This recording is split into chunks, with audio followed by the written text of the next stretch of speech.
OK. Du fandt ud af, at der muligvis er et problem, og der er nogle ting, du gerne vil ændre på. Lad os kigge lidt nærmere på det.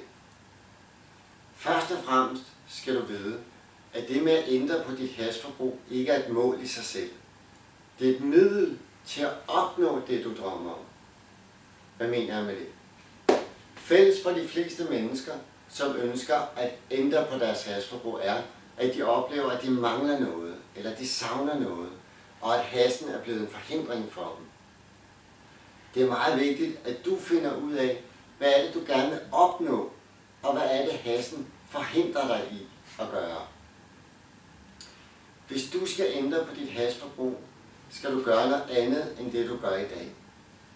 Du skal lave en forandring i dit liv hen imod det, du gerne vil opnå. Så lad os først finde ud af, hvor den forandring skal ske, hvilket livsområde du skal fokusere på. Prøv at forestille dig, hvad fordelene ved at ændre dit hashforbrug er.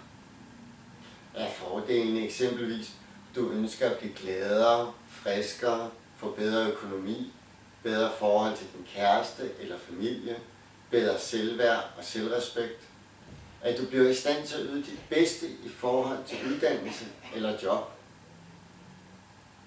Tænk over de her områder. Hvor er det vigtigst, at der sker en forandring? Du kan klikke på linket nedenunder, hvis du vil se et skema med de forskellige livsområder som inspiration, eller print skemaet ud, så du kan arbejde videre med det selv. Når du ved det, så går du videre til fase 3.